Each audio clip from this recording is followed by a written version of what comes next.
bloka pa ya binanga yo yebite we razan zambe na yo we razan zambe na nabi te na arrêta qui est wana bien que ma maman le ça racheter des poules mais a mis ça qui mo wana na arrêté tout de suite mais c'était we razan zambe parce que c'est une vie voilà et c'est fort ça na kamwe mais c'est faux parce que la vie ce n'est pas les matériels ce n'est pas déjà quand même on t'a dit où ekufa na moto onda koni ndako eza vite il y a des gens oyo baza na bandaku baza na ba villa ba avion mais bazo pema na pema artificiel bazo lukata souffle de vie ba on est pas importance à vie la vie ce n'est pas les matériels la vie c'est non c'est faux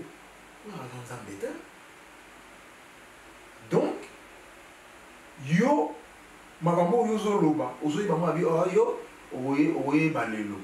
Donc, et lui m'a beaucoup menace. Donc, c'est là que j'avais compris qu'il y a beaucoup de Batumabi. Tout le monde a le Sangani, le corps de Christ, et s'est divisé. La scène est un peu, hein, métaphore, à comparer un peu. Il y a deux choses, c'est tout séparé. Corps de Christ, c'est divisé. Corps de Christ. Ils ont des réseaux sociaux. Oui, je comprends.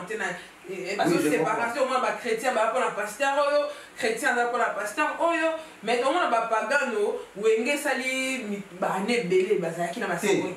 Ça attention. Peut-être au monde on a réseaux sociaux. Oui, Bible besoin de Nathan Souka, vrai serviteur, bakomanda kolukama ya koluka. Peut-être que au monde on va s'amaquiller les réseaux sociaux, ils ont pas peut-être païen. Parce que le paganisme est aussi... Non, on a le Bible, pasteur, il faut vraiment bien. Oui, le paganisme est une religion aussi. Hein. Voilà. Et les gens, les serviteurs de Dieu, ils tombent facilement dans le paganisme. Ils pensent servir Dieu, mais Paul a dit, j'ai tué même au nom de Dieu, je croyais servir Dieu. Mazo fumer, on a cancer, moi ici, boti. Mazo continue à fumer, azo nourrir. Cancer wana. Yem dazo dirigé dans le cancer. Mais le jour où le cancer on est collé, c'est en ce moment-là que le docteur va comment dire ça. Cancer moi ils en a katina, il y a même des oliayo, des obomayo. Tu vois ce que je veux dire? Bref, ils ont quoi na ba wenge. Moi j'étais dans wenge, j'ai nourri le wenge. Mais il y a eu un moment où wenge a voulu m'avaler. Et c'est presque pareil. Moi, je suis dans la tristesse. Nazo banga. Nazobanga monstre wenge ou nenga zombie à refaire sur face à Kenya à avaler peut-être un administrateur ou un administrateur. J'ai peur. Peut-être ça fait chaud. Allô, c'est Madame Flexa. J'avais pris rendez-vous pour mon anniversaire en février et là je suis pas là. FB100, le spécialiste de l'événementiel. Pour tous vos événements de qualité, par des professionnels. Adressez-vous chez FB100. Location de matériel de sonorisation avec DJ, équipement projection de lumière, feux d'artifice, fumée lourde, rideau LED, proposition des gâteaux d'anniversaire avec chariot magnifique, service traiteur, piste de danse, pression des cartes d'invitation. Fonds pour photos professionnelles, une seule adresse. FB100, au numéro 35, boulevard Anatole France, 93 200 à Saint-Denis, 9-3. Pour les reportages, photos, vidéos, des caméramens spécialistes, des professionnels.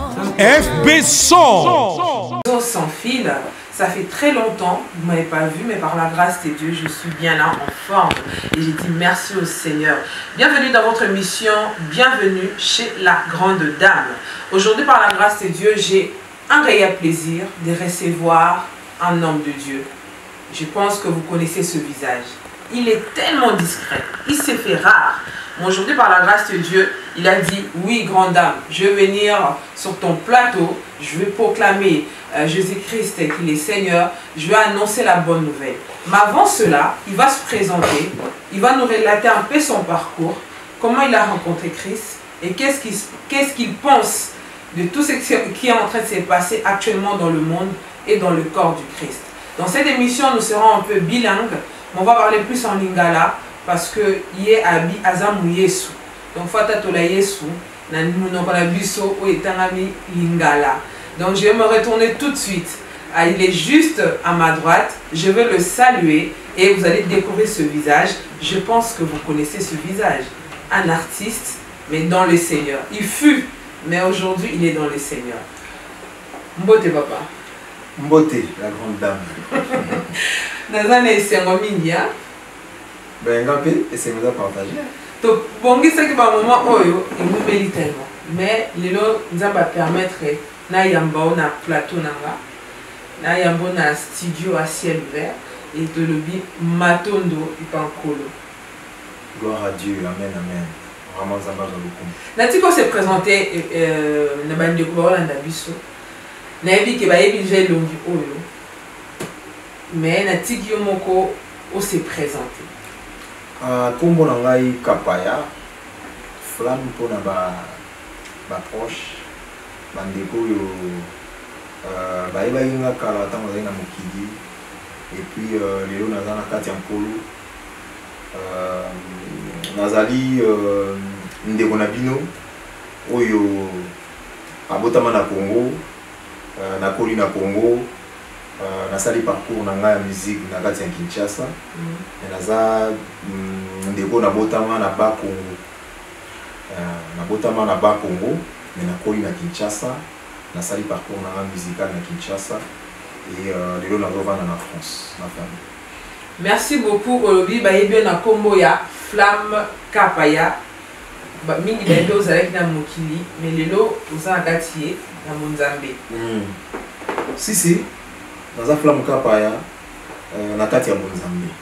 C'est-à-dire que tant on a zaki na mokili nakutanaki na kombo na Flamme Kapaya déjà ngamote moni pesa na Flamme Kapaya za kombo na ma famille. Mais tant que tozoko là, on a un groupe moko. Alors groupe wana président il y a orchestre wana lobaki celui-ci donc tant on a yé ezaki na instrumentiste ba kendaki groupe panzanaki. Tant on ngai na yé koya na banda ko sala ba ko réarranger banzembo na vivement na port moko le président il y a groupe s'appelle na Makasi. C'est ce monsieur là qui m'avait baptisé au nom de Flamme. Ok. Voilà. Celui-ci n'est pas de notre galaxie. On a aucun mois tellement. Arrangement, on a eu ça là. Donc, il y a quoi un fanatique, il y a dessin animé dans les années 80, Capitaine Flamme. Il y a quoi appelé ça une Flamme, net acteur et dessin animé Flamme. Donc, combat Flamme dans et tango, na tamboli na combo na partout, tina okende na groupe Wenge, na ika na combo na Flamme. Maintenant, tant qu'on a écouté un Seigneur, comment et pas il y a place Seigneur à Memagina, il place na kende ko ya mankolo Yesu. Et place wana nkolo abenga serviteur na Yesu, c'est-à-dire abenga papa de feu, c'est un psaume. Il besoin que à ça dans la serviteur na flamme de feu. Donc comme wana est rattrapé là. Donc pour dire que le Seigneur fait les choses à sa manière. Et Nzambe makambo ça et comme ça papa. Donc il m'a choisi depuis. Moi je ne savais pas. Il m'a dit que Flamme wana ezali Flamme ou il dit que le serviteur de Dieu, il dit que le Mossad Nanza. Ya wana kombo wana na gardango. Voilà. Merci beaucoup Flamme Kapaya dans les seigneurs, Donc différence pour comprendre la tête dans le bi namokili mais toujours vivre namokili. Oui, eza façon globale. Eza façon globale. Toujours vivre na mokili. Mais to bibezo bato za ya mokili ote hein wana nkolo ntazoba oyebi soko botami soko ya minkolo Yesu obotami ya sika o mona makambe mususu donc c'est dans ce sens là, c'est-à-dire toza na mokili mais toza ya mokili ote toza na message oyo Nzambe apesaka au travers biso. Donc toza ko ba instrument oyo Nzambe alegaka pona ko pesa message, c'est-à-dire message ya likolo parce que toza bato ya awate soki oyo ya minkolo Yesu okomi mwana na Nzambe. Vraiment, c'est dans ce sens-là. Donc, Mokili, oui, tout ça dans le cadre de Mokili, il y a une mission. D'ailleurs, il y a une mission, il y a une mission, vous avez rempli déjà une mission, dans le plateau. Et on a appelé le cours, on a fait ça, une mission. Donc, dans Mokili, tout ça va passager. pas trop ça. D'accord. Tout à l'heure dans l'introduction, on a ici des oiseaux dans l'abisso. On a effacé. On a discret. Donc, on a polémique. Donc, la flamme capayate. Et ça, nature, même quand on a dit vous allez bon. Apparition des acquis rares. Est-ce que la façon de vivre au Colabongo, tant on côté sur la bonne zambé, la monnaie est sous ma casse. Quelque part, dans le bas, et bon, hasard ils arrêté pas Nzambé. On a une flamme, on est capitaine flamme, on est on appelle ça qui et tout a une flamme de feu, c'est-à-dire mon serviteur. Donc, comportement dans la vanango, tinazo kola. Je pense que Nzambé a bonisa qui a Nazaki, oui, un peu réservé pour travailler plus dans l'ombre, c'est-à-dire je suis plus au service des autres. Pour travailler, mais produit il y a des gens qui vont à la télé, tout ça, mais moi ça ne m'intéressait pas vraiment. Et donc, tant on a eu dans le Seigneur, Nakuti, pour la même dans la direction, moi, soit dans le lobby, au lobby, soit dans le lobby, au lobby. Et donc, ça me ramène à la place, c'est-à-dire trop réservé. Mais le jour où le Seigneur me dit, parle, à Takout Bazangi, si Manlo Vigno sur la Ukraine, il y a Poutine, donc, tout ça c'est pénible parce que je sens que vous êtes introverti, peut-être qu'il y a quelqu'un de renfermé. Non. Je pense que non. Introverti, réservé, extraverti, pété. Voilà, c'est vraiment entre les deux là. D'accord. Ouais. Ok. Ce que vous avez dans mon kili, tous on a peu à passer. Vous avez déjà une nouvelle créature. Quand on reçoit Christ, nous devenons une nouvelle créature. Oui. On retourne un peu dans le passé. Tout le monde sol. Ça veut dire qu'au bon moment, après, nous avons au bon là, premier apôtre Paul. C'est ça. Et quand vous avez un rencontre, on est salamène pour les lots, on le dit aux flamme capaya dans le Seigneur. Papa fait dans le Seigneur. Dès le bimay dans le monde, qu'est-ce qu'il y a? Parce que le loba ninga na opposé là, on va ça 44 monde ni les cas qui décline ne ça qui obité tété. Là c'est loin. Na monde wana susu. Tambole kota ki bisika moko otali obité. Oh na moni ki nazo koka souté na bibino. Il y a deux questions. Na répondre na wa liboso. Ndenge na bimaki, ndenge ni kola benga na monde wana. Na kola benga ngai par violence. C'est-à-dire que Nazagi na monde wana ngamo na miye ba biteki na serviteur de Dieu. Na ba ina za flamme ba bengi ba pesenga kombo ba ndeko tout ça na koli na ngo et ko beta na ba groupe. Voilà, moi je me considérais comme un musicien, un artiste, vedette, je ne sais pas. Mais voilà, na ema na imondam, ngana ndo mo na monde ngwa. Alors Nazagi un peu aveuglé. Voilà, pour bien dire les choses, Nazagi aveugle na makambo ya ndole kana mokili. Alors, qu'est-ce qui s'est passé? Parce que je peux vous dire quelque chose, c'est que ce que vous avez fait, c'est une force. Que ce soit un appel de Dieu. En tout cas, il faut l'aide de Dieu. Il faut l'aide de Dieu. Moi, personnellement, nous avons même dans le monde tranquille, j'étais, comment dire, aimé, considéré par presque tout, on ne va pas dire tout, presque tout le monde. Vous avez clashé. Donc, en tout cas, rare. Non, Barando, Nazo qui a un mot penzate, parce que Nazaki, tu as Barando.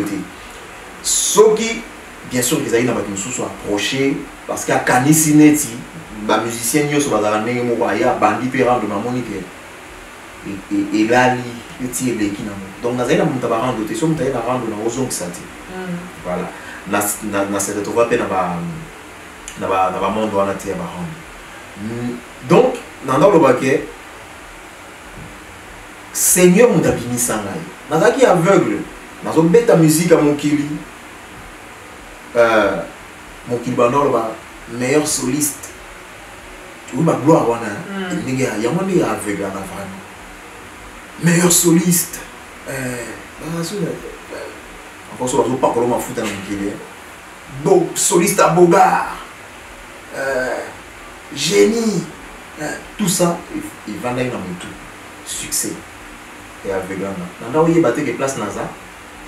Il a dit, le boulot à Koufa pour Nanga. Alors, et pour ça là que Nzambe na mawanae et bolingonae aye ufungola nga misu pona mona place na zalayi. Alors ufungola nga misu ndenge nakutana na événement moko. Na événement wana ndenge ezaki préparé, il fallait ina kende go rendre compte mbamo na mboka na ngambo mususu. C'est-à-dire na ngana se retrouver mbamo ko na monde bawa et esclave mbalamoko tout ça donc banga ba yeba buté ngeza ka entre ngai kaka na démona mais nzambe na mabe bolimona lokola nzamba ponanga déjà banda di mwa mama ninga ndako tambusa na pesa ko flamme donc etikala ikaka page wana ya flamme et tourner na page ya papa de feu donc na kuta na événement moko nzambe a bisama na événement na ko fali na événement na kufa voilà. Événement, tu causes la curieux, bateau, bateau, la nabiso. Il est cas, il y a poto, oui. Ok, dès que vous côté, c'est comme on est contre la deuxième question. Voilà, c'est curieux, hein. Événement, parce qu'on les caractères, les lotos kangi, fire basket, FB 100. Moi, je suis curieuse. Je pense que Bandeko bateau, la nabiso, très curieux. On le dit événement, événement, on bascule dans la deuxième question. Parce que la première question, c'est que Nzambe a béni des violences, parce qu'il fallait Koufa et tout. C'est quoi l'événement? On est curieuse. On est curieux. Et là, on est des kaki. Ok, Ndaki. Bon, et là, les kaki Zaboué. Nadaki, Nakati a groupe, Wenge, Musique, Maison Mère. Nakati a groupe, Wana, Nadaki directeur artistique. C'est qui est un petit peu important par rapport à la hiérarchie, c'est-à-dire directeur artistique. Donc, après président, je pense que vous avez chef d'orchestre, ensuite directeur artistique et puis les autres. Alors, poste on a vraiment pour assumer, pour assurer un mot. Et ça a eu que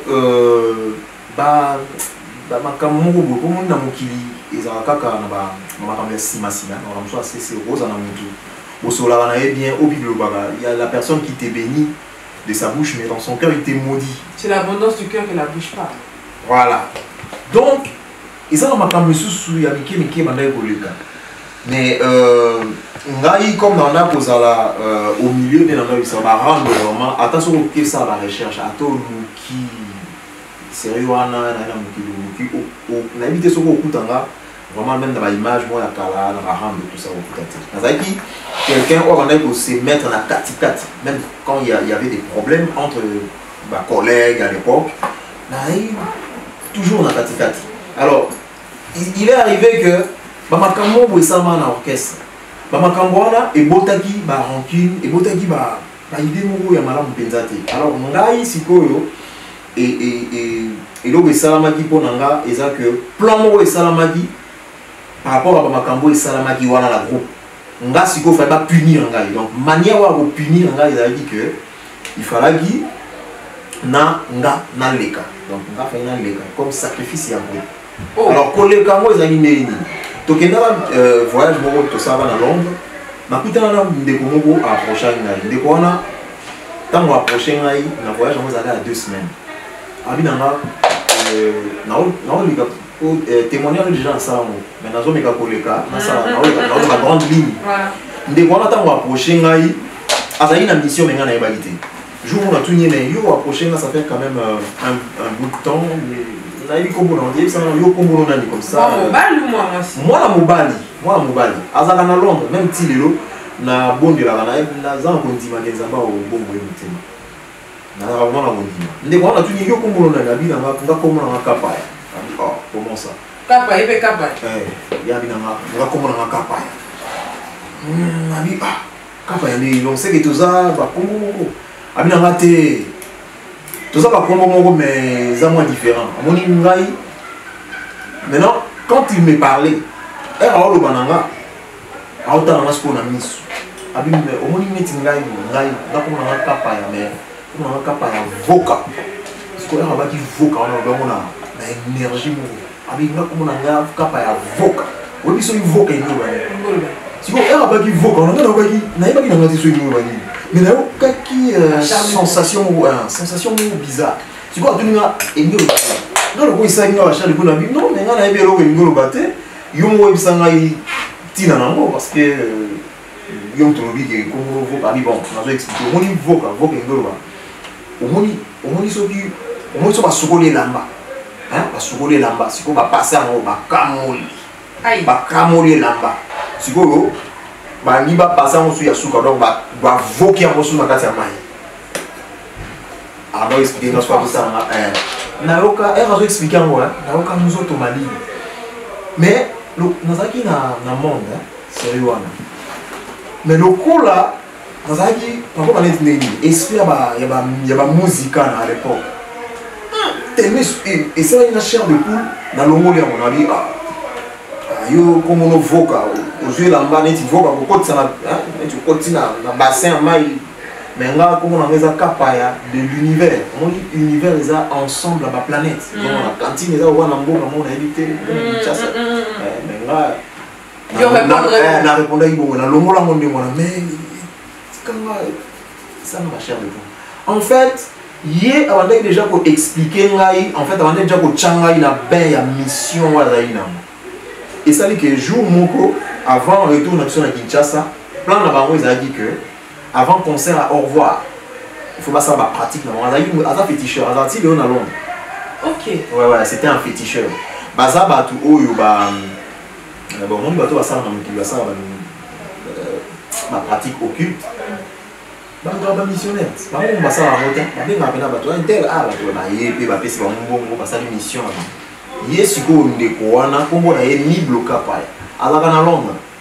Témoignage dans le attends 70 fois ce Seigneur a mis dans le dans autant parce que c'est comme ça que le Seigneur m'a ordonné de témoigner pour sauver les gens qui sont encore dans le monde et puis pour certifier mon ba Congo tozotanga ezapo batu oyo ba kocha tembe ba kendo vérifier voilà ni bloka paya azana longue na pesi mbote ce qu'on a dans l'émission, ceux qui bateau baébi, baouta l'émission, batindele balien atala, ndegonae kapaya flamme apesi mbote, na libota na mobima, Zambé, Zamba sale bien, asale bolam, ni bloka paya. Plan na bango ezalaki que na concert d'au revoir, na kendola la panaye, et bah ça a service na bango. Wow. Voilà. Et donc ngapé naïf que j'étais. Jour, et ça y est, on va trouver un concert d'au revoir samedi. Vendredi, il fallait qu'il a la panaille. Alors c'était comme quoi, on va à côté d'un gars, il y a un bateau, on va faire vos valises, on va besoin de la quine. Voilà. À l'époque, ils savaient qu'ils vont y avoir il va y avoir même sur la mendicité, tu vois. On vivait comme ça. C'est-à-dire, on va y avoir un senga, on va y avoir un bateau,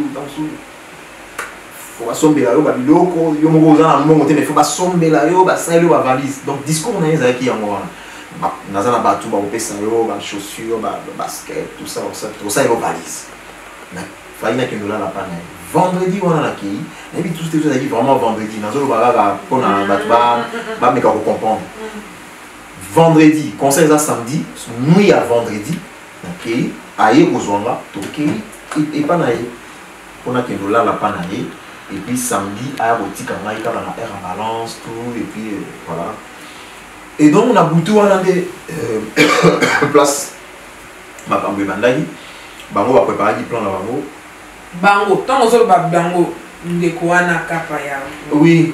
Vous n'avez pas pour ce que c'est pas pour. Ni le voca. Ni voca, voilà. Bango, tant aux autres Bango, pluriel. Oui, oui. C'est Bango la banane. Na d'orchestre, na chef d'orchestre et mon go. Mais Nazoya. Ils ont témoigné de mon go pour la Bosunga, toi na nyoso. Batouana, tango, nazolo Batouana, baza bato bakufana nte. Ti témoignage et ça la marapona. Batouana, ba ko tika mabe, va se tourner vers Nzambe. Bible zo que Dieu veut que tout homme soit sauvé et parmi la connaissance de la vérité. Ceux qui bango basala ki ngai mabe wana. Ceux qui na kufa ka bonga boye babango te. Mokile ngai pe babango te. Mais le quoi na kufa ité. Si faut mon qu'il babango. En fait, c'est quelque part, non, faut la parenthèse, c'est quelque part la reconnaissance. Ils ont abattu belé dans mon kilo la reconnaissance quand il y a bolam. Mais ça fait la batou mabé pas en besoin de reconnaissance. Et à mon faut que ça fait batou mabé reconnaissance na bango. Aya qui parle le qu'on a boutou à kokioté na ton faut reconnaître en fait au PC reconnaissance na oui ça en tout cas na lala qui na boutou le lo ndokimo intel kombo na yebo aya qui vraiment attends document à makasi ya na kokanga. Voilà, comme ça reconnaissance on est là taïna mapeka aïba que oui naza penza document kokaka pe grand dame na meka pe na kokaka si voilà donc c'est cette reconnaissance là que je dois à ces gens là vraiment dans le bon sens dans le sens où va reconnaître que baza bandoki au besoin délivrance parce que la délivrance passe par la reconnaissance de ses péchés. Quand tu reconnais que tu es sorcier, c'est en ce moment là que ta délivrance commence. Amen, c'est fort ça. Voilà, et donc ni bloqué par ça, il n'attend pas na combo na bango. Et ça pour justement, là il appelle pour va se tourner vers là. Voilà. Dans butu wana ni bloqué par ya, amenanga pa na ye, azaki ye moko te. Donc on so ba bango. Azaki na ami na ye moko. Ami na ye wana tokende ko zo na salon ya ami na moko pe azaka na Londres. Donc avant concert, tokende pendant qu'il va salon, donc il faut se faire beau tout ça. On a un salon à Tottenham, ami n'a pas attiré, comme on est Milton Zonza. Attends toujours comme ami. Milton Zonza, on est comme on est au parce que c'est ça la vie. Il y a une grande dame Veritas Mou qui toujours est allé solo lélo et Tikale. Tikale na barchi. Et Tikale na barchi. Donc, on a un salon à Milton Zonza. Ni bloqué par ya beninga il faut que il anda na sina na salon ya kozonga aye kozonga na salon ya ami wana azati lelo na Londres. Alors place na zaiki pa ami wana na salon ami na ye niblo azaki pe wana avec kokatsa suki wana donc eto bini na poto kende pa na ye to mati na voiture ami na ye wana alandi to démarrer déjà eto ni to kende ami na ye wana pa bini abi no atemisi niblo ala bokene la Tottenham ngape na okenzela na botika nga kasi liboso asaki semblant neti totiki liboso mais lors bazaki na bango ezaki plan na bango voilà complot ah bon flamme fungola après ezaki voiture oyo ya sport 3 portières donc nga na un côté passager siko fayina kitisa kiti po ya kota na nsima donc na bini na tomboli kiti ya kota na nsima nga na bangi liboso donc deux moto moko na nsima na chauffeur nga nazalaki na siège passager. Oui, puis que nous, on a des Halloween. Ils ont dit fête Halloween. Ok. Ils ont bien, ils ont dit fête Halloween. Comme dans le mois d'octobre, Halloween, c'est en octobre. Voilà. Donc, au moment Halloween, à Londres. Tu vas dire que tant que tu vas dire que dans Nzela Tottenham, ni bloqué par Yazokumba, Amina Yona na Sima. Tu commis vraiment, tu avances qui. Ils ont eu un boutou, ils ont eu déjà 23 heures passées. Donc, il m'a mis.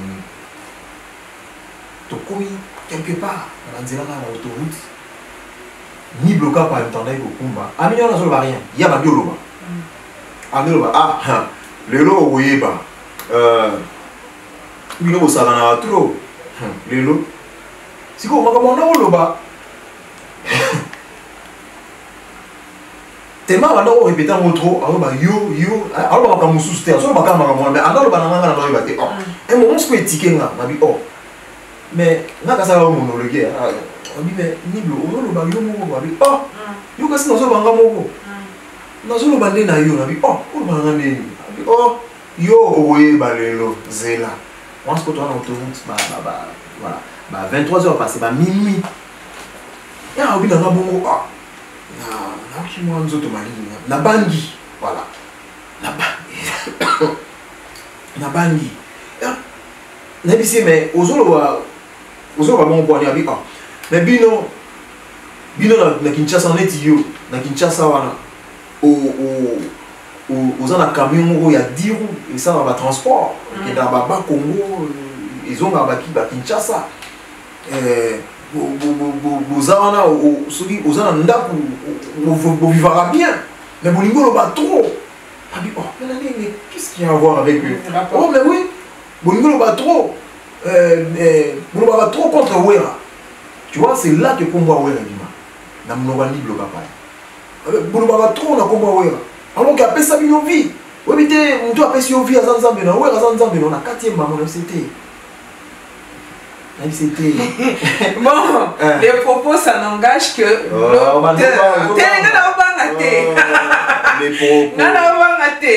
l'histoire, non, moi je n'ai pas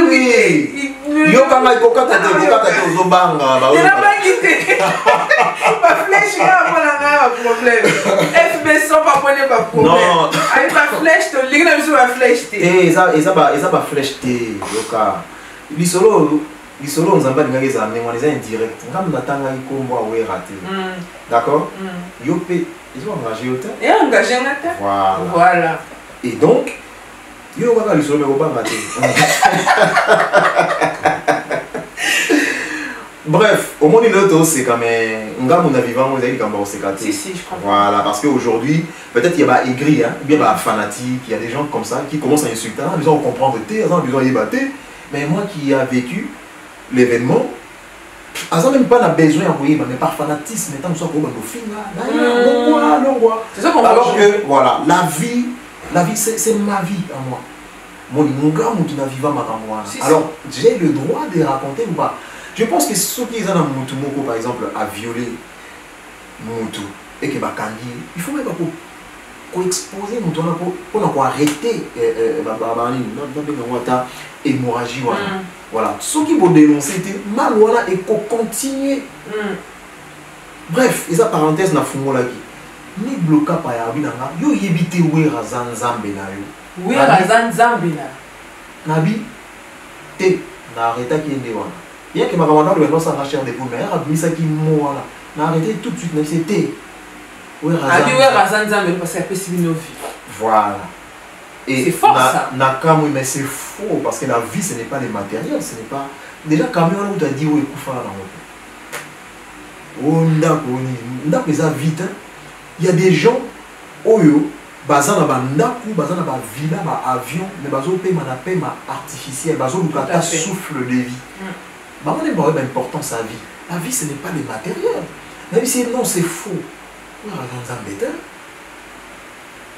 Donc yo makambo yo zoloba ozoyi bango abi yo oye balelo donc et maboko menace donc c'est là que j'avais compris que nazali na maboko ya bato mabe et puis atangi kombo ya patron en fait nga nazali na problème na Wera te d'accord nazali na problème na yete à moins de par le recul naye comprendre que moi rancune mo ezalaki ezali ko rendement ya compte parce que mutu wana mutu atindaki ezalaki Wera ye moko mutu alobaki ke Wera mutu atindi ezalaki mission pa ça.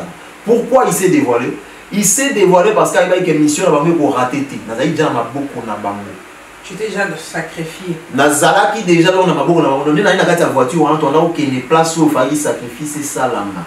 Tona na tout le monde na ba film. Donc, dès que mon a filmé, na boutou, na minuit, 1h du matin, boza, na 2 personnes. Et puis, moutou a na simana. Tangu ya zolo makambuana ya menace, on appelle la Romain Bissaya, na vite, oui, à Zanzambe. Et puis, tu es dans le bango. Non. Oui, c'est mon grand frère au travail qui n'a pas tant ébélé. Avec na babola monae, avec la mabé ou yaï. On appelle la babola monae, avec la part na mabé. Mais même aujourd'hui, je peux les dire, oui, Zanzambe. Mon histoire est traumatisante un peu. Oh non, à l'époque, non, mais au tout et traumatisant quand à l'époque. Parce que c'est comme ça que Dieu m'a extirpé du monde. Voilà, ça a l'air combien de temps? Voilà, ça a dit 10 ans, ils ont dit 10e année dans ma vie. Et c'est là que tu es sorti de... Non, ils ont dit 10e année, ils ont dit, parce que c'est passé en 2004, ils ont dit 7e année. 7e année. Et donc, nayebaka te ke wenge ezali na makambo wana ngai na wenge nazalaki corps et âme parce que ngai nazalaki passionné, c'est-à-dire que dès nanga otravaille na wenge lokwa orchestre na ngati na bacollègue baye voilà, donc je me mettais au corps et âme, mais Dieu est grand. Et en tout cas tango alobi lobi makambo wana nga na bi bon ami na nga na sima un moment na bi na kati na bi faut me changer sujet parce que makambo to c'est désagréable nga ba faux blague à boiter na bi mais de toute manière aux ana ami na on va déposer place au déposer et puis au maison ça na parler place qu'on a na question pas na on abi na oh yo va se na tigre tozana ye au kizana place au kitate to ok na ye na yo place to ok voilà. Donc il a dit déjà là il a déjà menace mon mental. Donc tu vas dire ok na ici s'il te plaît que les gens s'en va place sous voix qui na wana parce qu'il y a une place dans la vendre a ko na salon mais a yebi place au vraiment na ko vendre il pas de comme ça na Londres comme on eza ka Anissé Takweni na tanga pe comme na parce que na vendre pas na ye Anissé Takweni na London. Je sais que les gens sont là, ils sont là,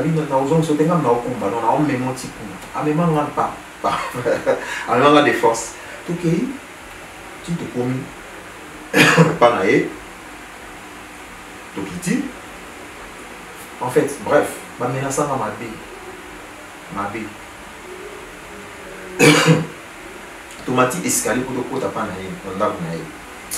Tout comme il bosse pour naïe, c'est vraiment papa. S'il te plaît, gros qui t'y mais ils ont résisté. En fait, dès que tu as dit oui, ah pardon, na parti mo. Na salon wana. Tokendaki na totna mango, to komi, mais tokendaki pas na yemba la moto. Tokendaki na boîte moko, bistrot, resto, je ne sais pas. Ils ont dit quoi exotique moko. Tant to komi wana avec les bateaux, préparer la valise, tout ça avec wana. Donc quand tu komi, tu continues à kati. Place on a des réservé qui n'est 6 mois vers mon refait tout mais là tout ça. Donc mais quand ça va te côté il bien c'est la samo donc parenthèse on a bossé avec eux ils a dit avant à le bilan comme dans Nzela. Tu vois donc tu as dit salon tu qui n'est dans place où on a tout vendu tout failli tomber la mouquet à l'époque on met la whisky mais ce qui était bien c'est qu'avant la bima na belaka déjà bouteille na whisky bande ko o la beso na so encourager ba tout na alcool té vraiment ils a l'histoire na zo alcool ils a quand même pour la santé et donc o ils a parenthèse il y a histoire o la grande dame a sengi na relaté neni nkola benganga et donc avant na longwa na ndako na melaka bouteille moko ya whisky bouteille moko ya whisky ba whisky avec qui dans ba échantillon voilà. Mais là, Malili, l'homme de la Malili, octobre, Malili, et puis madame Moulé, on a oublié. Mais là, il y a un whisky, parce qu'à l'époque, on met la whisky. On met la whisky, on met la cigarette, on met la diamba, on met la. Quand même. On a une tête brûlée. Ah. Donc, Nazalaki dans la makambo. Bien ma chérie, tout. Nazalaki penza na makambo wana nyoso. So lingi nyoso. Et donc, namela imwanda tant tu ameni na place wana ou ba ami wana bazala qui soit disant bazali na biloko pesanga tant tu koti wana na ba ipe sou bien te na ba ki bien te na ba ineti cher de poule neti le jour où elle s'est là comme on a tapa ya voka tout ça na ba ki même sensation tu connais tu koti ba tu peux ba vendre wana on dirait tout le monde ba baluki on dirait ba tu nyo so banda aux Zélandais histoire de rien. Donc, par le recul, ils ont des logements, ils ont des lieux, il y a rassemblement, il y a bateau, il y a bateau à mission, tout côté, mais ça, c'est bien préparé. Donc, tu vas dire, mais ça, on a santé bien. Ça, il on a taillé bien. On a comme au Cameroun, mais on a comme un peu tremblé déjà. Parce qu'il y a des mois bien. Donc, tout côté, allez, maman, abi, il y a bien autre fois. Flamme, tout ça, amène-la whisky, amène-la Jack Daniel. Mais non, mais franchement, ce jour-là, na ndenga banda ekolobela na comportement na ye na koma omona makambo lokwa na ralenti en fait na koma omona makambo na ba détail nyonso c'est-à-dire ba makambo ndo ça les normal parce que so okoti par exemple na bar place mat bazali belé na bato bazosomba la bière bango yo obela à haute voix qui inter azar wa boye na ye voilà ezaki déjà louche autant déjà échoué donc le plan on va bêter on va bien timbraki bango déjà partir et donc bah il y a bouteille moi Jack Daniel mais bouteille on a eu déjà fond moi bah tu sais bah verre il y a pembe bah verre en plastique bah bon ah chélinga on a créé tu veux mais là alors pour mettre un concert on voit un peu pour ça on a dit ça tout ça il y a ça le yéngi les gars on a sous le yéngi parce que je me sentais pas bien et whisky en mopé azo tchanga pression sur qu'on a mis bah on dit bah tchaki l'eau on a whisky mais là qui a monté na mela qui a monté pression sur ça là on a vu verre on a ici pour excusez-moi na fumé du banda parce qu'à l'époque j'ai fumé bandeko les arts incitation thé l'armée t'as solo encore une fois pour fumer thé pour fumer dans la vie pour fumer dans la vie na zui cigarette na keli banda na kesa la semblant au fumer na zui verre wana et na bimika li banda mbula na bobeta na zui verre wana na sopia verre parce que verre wana simba ngo loboko na bimelo ça parce que na sopia mo première fois le wana wana comme na sopia mo na tika imandam et kana si sur sopango yebe abimimba moko mais flamme ni yo za libanda ku tozo melate tout ça ba to ba ozelo kuna libanda yo vérifie sur na mena ici te na mairie na posi na ese na mairie tala ku etikali ndambo et ramoni ki etikali mwandambo à s'assurer à zone na kati sans problème voilà ce qu'autant wana obi c'était des forces là c'est là ozoni ki tchasa oui bon bref donc un événement dans c'est l'équipe bazaki sûr que nazaki na eloko mona melaki tu vois nazoni eli parti wana pour le baké ba tchaki eloko mona whisky mais na melaka ya moti donc un to komi pa na ye ba komo menacer ngai c'est-à-dire que ayebo en face nanga alobi ba parole moko oui ba incantation alobi ba parole na langue mona éviter ba parole moko mais na monde dans simba était pour côté moi loge te obi nga pena comment protection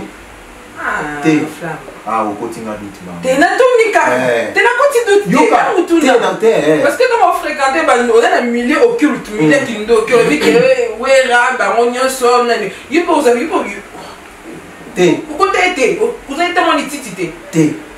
Té nazo ititité. Nga siko naza na comment dire?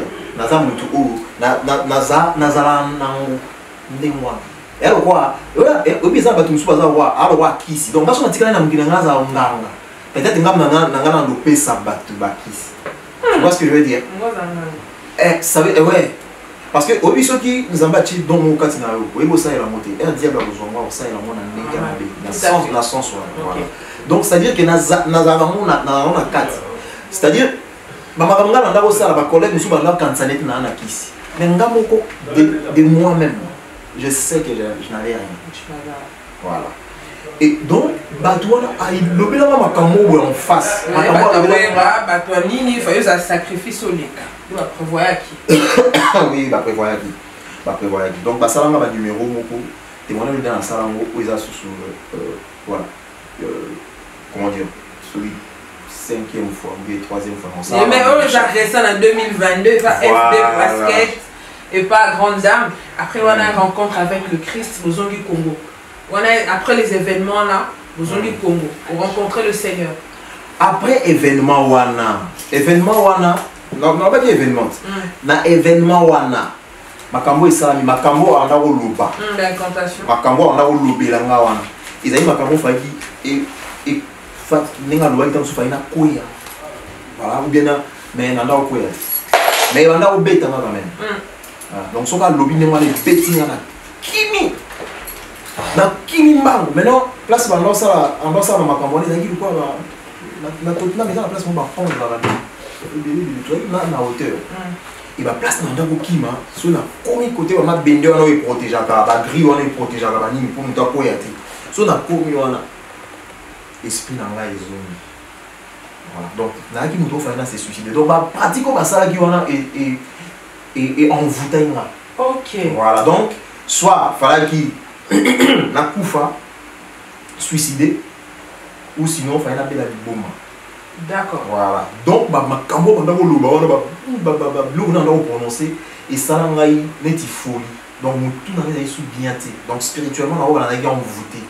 On a dit quoi na comment on a dit na cerceau na kati mutu. Oh là là. Voilà. Cerceau ya rouge. C'est-à-dire neti les eaux brûlées. Voilà, c'était ça. Quelque chose de maintenant, tant que ça les mamangwana, mais nous avons résisté. Ça y est par la grâce de Dieu en tout cas. Nous avons résisté. C'est bon. Quel est quand même boutique en gagne? Ah bon, c'est bon. Pourquoi boutique en gagne dans un manga moko? Dans un manga moko. Ah bien, ils disent là tous en gagne ni on a essayé dans un manga moko. Dans le Kenya. Dans un manga moko. Dans tout. Donc là, Halloween, on a 1h du matin. Alors que on a une pas à Anissé. Na boutoine na ozonga na ndai ko benga bango ba père ko tele karaté. Ça y va mulili vraiment. Ça qui vraiment ya mulili, mais na koma quand même na ndako. Grâce à Dieu, concert de revoir on a bêta yango. Mais na ndako là parce que boutou mo mana événement ne ça nga boutou mo bimba. Donc na la boutou. Et donc tant automatique avion pour tozonga Kinshasa. Na la qui le quoi muto ko maniboma. Voilà, na la serso na boutou. Donc, comme Kinshasa, on avait des grandes sœurs dans la vie, on a ouvert la vie, grande sœur dans la vie, on a pas dans la grande sœur dans la vie, on a pas dans la vie. On a commis la bêtise du solo. On a dit, on a bêtise du solo, on a Cambo et le kaki, on a Londres, et ça, grande sœur dans la vie. Quand on a bêtise de la vie, ah, on a bêtise de la vie quand même grave. Na yokaki, na radio, je crois qu'il y a une radio, mais la télé. Servante de Dieu, moi, dans la Kitambo, parce qu'il y a un abandon. Donc, Kitambo est plus près. Donc, il faut qu'il y ait d'urgence, pas pour moi, dans Moussaïanzan. Parce que ma Kambo, dans le bas, il est tellement sombre. Et donc, servante de Dieu, moi, dans la Kitambo. Donc, il faut qu'il y ait pas. Mais, le roi, il y a Boutou, ma casse, il faut qu'il y ait là. Et tout bien, à 8 téléphones, à Béni. Et à Béni, servante de Dieu, il y a tellement Boutou, ma casse. Servante de Dieu, on va passer dans le téléphone. Après, il y a pour la téléphone. Ami Koubanga, Boya Loubi na tombe. Na tombe na ngo tokei pas servante de Dieu. Quand vous tokei na expliqué, moi vraiment embêté. Abêté la servante de Dieu. Na zana ki tambo na abe kaozi. Voilà. Na bêté la e ayambisi ngakolo. Abi papa, moi papa mo zamba lingi o mingi. Ah, ça la nini ça. Na 2004, ça fait longtemps. Na 2004. Abi papa, zamba lingi o mingi. Ndenge za boye Yesu a exhorté nga.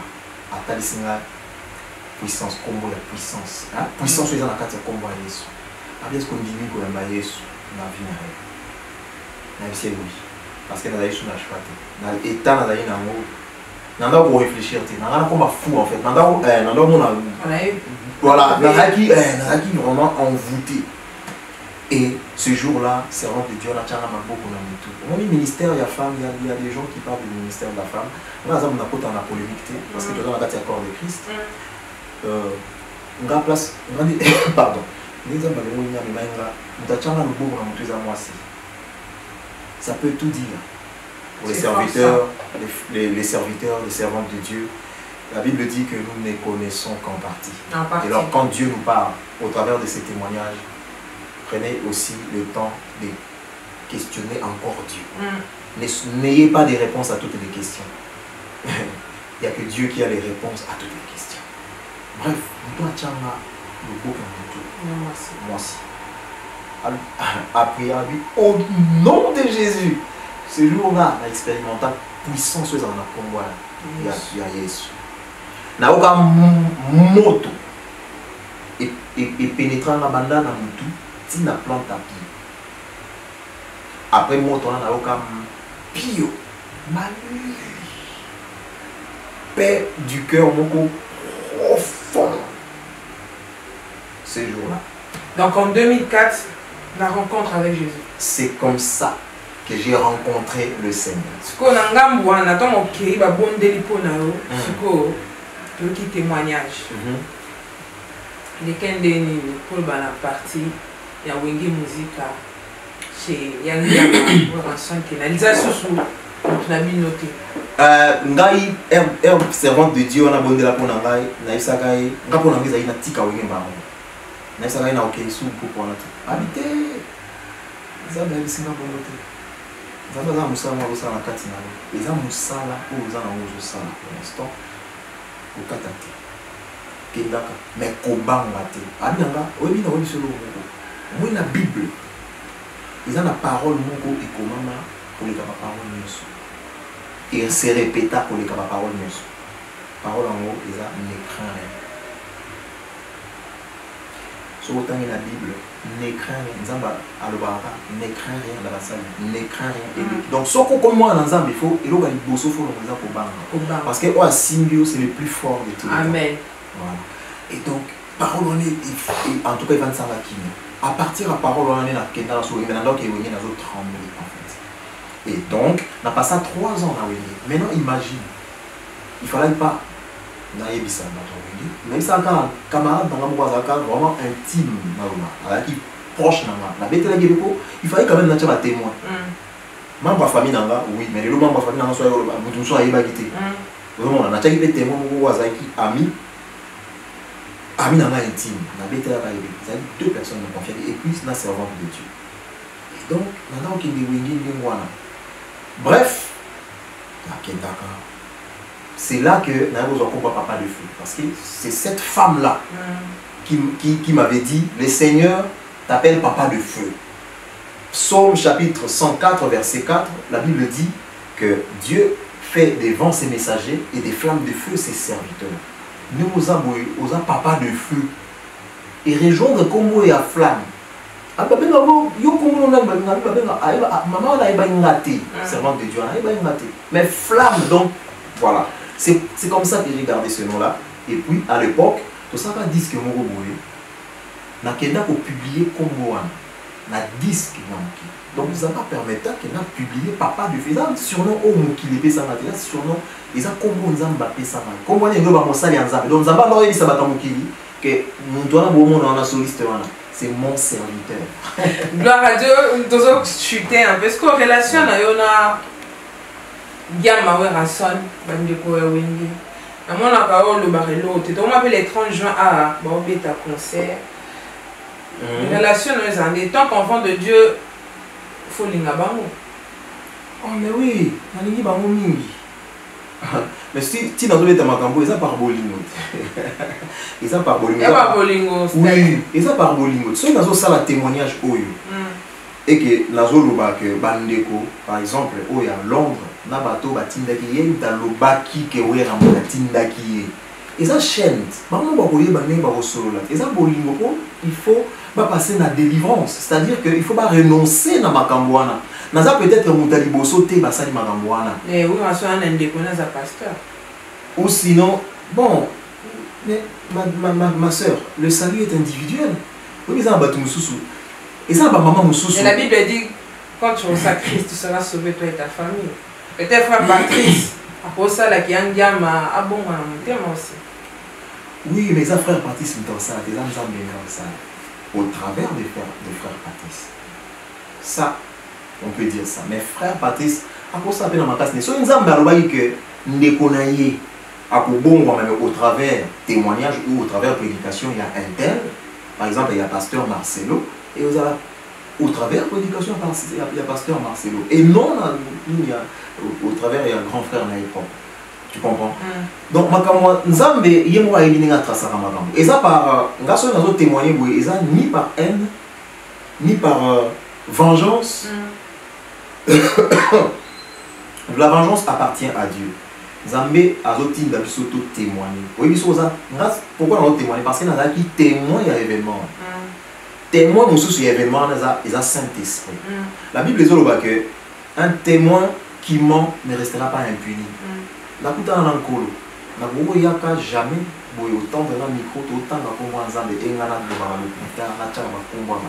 Je ne peux pas. Mais vous avez quand même bosola quand même tous os vraiment ba qui bos namba na wenge no sola na mututé botikata la relation té to s'éclipse na vraiment na wenge toi là pardon. Tu vas aller au solo là quand même dans quelques ans. Papi Kakole est na Canada un jour à combien na WhatsApp. Mais relation comme telle, c'est facile. Oui. En tout cas, Nzambe a tchanga vraiment à part. A memanga vraiment dans Nzela Moko Boye. Pour que ces témoignages, cette prédication soit efficace. Parce qu'il y a aujourd'hui, quand je vais les prêcher, tout ça n'a tout ça n'a problème. Mais la Bible me dit que la Bible dit dans Proverbe chapitre 24, verset 11, par là, la Bible dit délivre ceux qu'on traîne à la mort, ceux qu'on va égorger, sauve-le. Okay. Si tu dis que non, moi je n'ai pas entendu, celui qui sonde le cœur, ne voit-il pas? Il voit. Voilà. Donc, nous avons ça là, où nous avons témoigné, nous avons témoigné pour parce que Makambouana et Memaka na mort éternelle. Et là, nous avons besoin de la vie éternelle. Et la vie éternelle, nous avons en Christ Jésus. Dès que vous avez les 30 juin, nous avons tout le monde a le corps de Christ s'est divisé. La scène est un peu métaphore, à comparer un peu. Il y a deux choses, c'est tout séparé. Corps de Christ s'est divisé. Corps de Christ. Ils ont des réseaux sociaux. Oui, je comprends. Séparation, chrétien, pasteur, chrétien, pasteur, mais tout le monde a pagano, ou ça attention. Peut-être au monde en a réseaux sociaux. Oui, Bible Nathan Souka, vrai serviteur, peut-être que au monde on va s'acquérir les réseaux sociaux, peut-être païen. Parce que le paganisme est aussi. Non, on a le Bible pasteur, il faut bien. Oui, le paganisme est une religion aussi. Voilà. Et les gens, les serviteurs de Dieu, tombera facilement dans le paganisme. Ils pensent servir Dieu, mais Paul a dit, j'ai tué même au nom de Dieu, je croyais servir Dieu, mais il était en dehors, à côté de la plaque. Voilà, donc corps de Christ, c'est sa divisité. Peut-être que ça n'a pas têtu, Oyo, lutter contre Nzambe.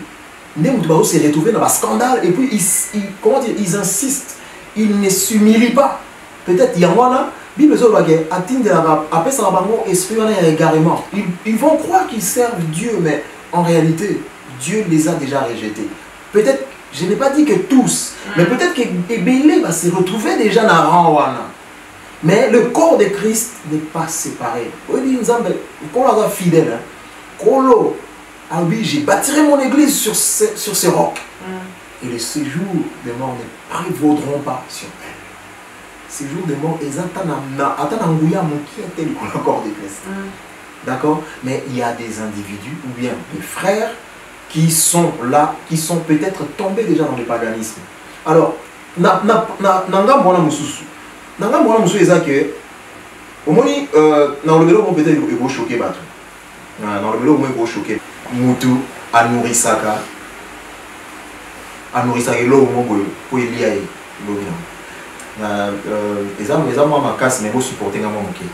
C'est-à-dire que tu peux avoir une maladie en toi, on appelle ça par exemple mot clair, fumeur, n'a pas qu'à bien fumer, tue. Mazo fumer, alors un cancer moi ici boti. Mazo continuer à fumer, azo nourrir, cancer wana. Yem dazo diriger dans le cancer, mais le jour où cancer wana est coli, c'est en ce moment-là que le docteur va comment il dit ça. Cancer, moi, dans la carte, il y a même des oliayo, des obomayo. Tu vois ce que je veux dire? Bref, et ça, moi j'étais dans Wenge, j'ai nourri le Wenge. Mais il y a eu un moment où Wenge a voulu m'avaler. Et c'est presque pareil. Moi, je suis dans la tristesse. Nazobanga, monstre Wenge ou Menga zombie, à refaire sur face, à Kenge, à avaler. Peut-être un administrateur ou un administrateur, j'ai peur. Peut-être ça peut choquer. Peut-être ça peut la révélation aux paroles de de connaissances ou une prophétie. Parce qu'aujourd'hui, aux Obanga ou un des administrateurs, c'est-à-dire. Tu sais, Wenge Koufaki. Wenge, moi j'étais dans Wenge. J'étais dans Wenge. Wenge et Kenya na Koufa. Wenge et Koufa na combat un individu. C'est-à-dire, la combat un individu comment tu vois plus. Ils ont qui Intel et son orchestre, les Wenge Intel. Intel, tu vois. La combat qui plus grand que le Wenge. Mais aujourd'hui, Wenge est comme plus grand que Bango. C'est-à-dire, il rassemble Bango Nyoso. Donc, Wenge ou est Kouyaki. Wenge est Nzete, ils ont bois. Nzete on est Kouyaki. Nzete on est Télémi. C'est-à-dire, ils ont Moulaï pour les Kabango. J'ai peur que ça, tu vois ce que je veux dire, que ça engloutisse. J'ai peur que Wenge est Kende. Et Kende, c'est-à-dire soit administrateur ou administrateur ou bien bandeko misusu oyo babimaki mais bazongi sous na katona. J'ai peur en tout cas. C'est fort ça. Bon, on s'est entendu. Toujours chuté. Avec la Sainte Bible. Oui, Munduki. La Sainte Bible. La Sainte Bible. Non. La Sainte Bible. Aujourd'hui, le micro est là, la caméra est là. Malgré tout, le temps, il fait chaud. Tu as tenu à être là. Nous te disons un grand merci. Et tu t'es fait vraiment rare. Nous voulons savoir un peu, le public qui nous suit actuellement sur le réseau sans fil, Veritas Bouki à ciel ouvert, un message pour le peuple de Dieu, le projet à venir. On ne sait pas si peut-être demain tu seras apôtre, prophète, évangéliste, je ne sais pas. Qu'est-ce que tu peux dire au public qui t'apprécie, les gens qui se demandent, il vit où, il est où, voilà. Bon, je peux dire deux choses. La première, Moutona a yambi kolo yesu te za tango ya malamu pona ko yamba kolo yesu parce que ce n'est pas des blagues. Abi je viens bientôt. À cause ça tango moti. Voilà, à cause ça te. Et ils appellent ma sapote. Christ Jésus revient. Azoya. Ndeko ayoki message ou atali image oyo ayoki. Awoyi sanko te un jour na yoka kati. Non, oyoki ndeko. Ce que nous avons sauté, c'est le moment où ça. Et deuxième chose, au bien apôtre ou je ne sais pas pasteur, on a Zambé, on va venir pour inspirer, on va venir au Tcha, Kombo, le plus important c'est d'avoir Jésus, le plus important c'est d'être enfant de Dieu, c'est ça le plus important. Je suis votre frère, je suis ton frère. Amen. Et les projets artistiques maintenant, malgré, il n'y a pas un album, la guitare je vois à côté, hein, la guitare est à côté. N'habitez sur le groupe Sabiso Moani, n'habitez sur les Akaka. En tout cas, est-ce qu'il y a un album, est-ce que aux Olam de la Biso oui. Oui, dans projet Zali, où est-ce qu'ils ont allé dans tout ce monde projet Zali, dans un album, dans le sala. Bon, on a famille, on a pour une raison que nous avons dévoilée dans peu de temps.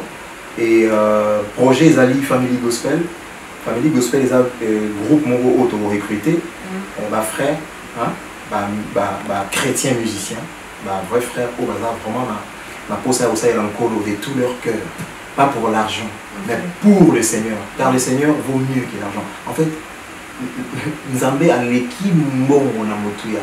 Voilà. Et tant que ça l'annonce en nation dans le courant. Donc voilà. Projet album titre Eza Libanga simplement parce que la gloire de Dieu a été représentée dans le livre de Daniel comme une pierre qui s'est détachée sans le secours d'aucune main. Nzambe a tinda gloire mais qui est à voilà. C'est une pierre qui est tombée et qui a détruit une statue. Une grande statue, la colosse au pied d'argile, et statue wana panzana, statue wana et comme il roi balle et volé dans mon pété et lui moi mais il banga wana et koyaki wana et comment ngomba moko monene après et tondisi mokili nyonso. Donc ils ont représenté gloire et Nzambe. Voilà, titre album. Donc ça veut simplement dire la gloire de Dieu. Amen. Titre album Eza Libanga, Eza Libanga. Donc la gloire de Dieu Eza Libanga. Et quelque part c'est aussi le fondement de notre vie. Libanga, Koroye sur moi Libanga, voilà fondement il y a Vinaïsou. Donc bref c'est ça. Gloire à Dieu. Des salutations, vous avez des salutations à votre famille, à ta famille Oui, je salue ma femme que j'aime beaucoup, la mère de mes enfants, Sheila Kapaya, je t'aime beaucoup chérie, la mère de mes enfants. Et puis et je salue aussi maman Pauline Wando, le pasteur qui a prié pour Nama la Kinshasa. Et ma femme de feu, ma papa de feu. Tu as une tête bien faite, hein? Une mémoire, grâce à Dieu. On a voulu enlever ça, mais je vois que tu te rappelles bien des temps passés. Mais c'est super ça. Ben, maman Pauline Wando, c'est. Bon. Mais moi, si on a beau, ça a été. Parce que nous avons Alexandra Nanzela, voilà. Nous avons un colo au travers de moi. Et puis, le ministère à moi, si on a Combo dans le ministère, on a fait ça, moi, si on a Combo dans le mission évangélique, Jésus-Christ règne. Amen. Voilà. Donc moi, je représente la mission évangélique, Jésus-Christ règne. Voilà. On a salué maman Pauline Wando et puis la servante Nyon sur la carte à Mégir, on a Kintambo, et puis on a salué sous pasteur Odin Odinga, Ouato, on a Cercle, France, ils ont l'église notre soir, on a Vitry, et puis on a salué pasteur Moshe, on a Rouen, parce qu'on a aussi Rouen, on a déménagé quand on était dans une Île-de-France, nous sommes dans une Île-de-France. Et donc, on a salué sous ma frère Nyonso, il y a corps de Christ, serviteur de Dieu, Nyonso, ma soeur, ma frère. Vraiment, on est ensemble. Que le Seigneur vous bénisse. Merci beaucoup, frère Flamme. Merci. Je remercie Payou. Merci. La grande dame Veritas Mouki. Merci. Merci beaucoup. Voilà, Bana Mboka Congo, partout dans le monde, dans la diaspora, je vous dis merci de suivre cette émission avec beaucoup d'attention. Abonnez-vous sur Réseau Sans Fil, à Ciel Ouvert Officiel TV. Je dis merci à FB Basket, à Pambolayo pour le travail bien fait, la bonne qualité. Avec Dieu, nous ferons des exploits. Amen. Et je rends grâce à Dieu pour le souffle de vie, la bonne santé. Malgré la chaleur, nous sommes là. Donc, je vous dis à très bientôt dans votre émission. Bienvenue chez la Grande Dame. Si vous avez des missions à tourner, des prestations faites, mariage, voilà, vous pouvez contacter FB Basket. Hein. La qualité au top, le son parfait, tout est de bonne qualité chez nous. Donc, vous pouvez aller sur à ciel ouvert, prenez notre numéro, vous pouvez me contacter et vous aurez un travail bien fait. FB Son, à ciel ouvert studio, nous sommes disponibles pour vos tournages et missions. Que le Seigneur vous bénisse et suivez bien cette émission. Comme le serviteur de Dieu a dit, Jésus-Christ est la vie, Jésus-Christ revient bientôt. Prenez soin de vous et que Dieu vous bénisse.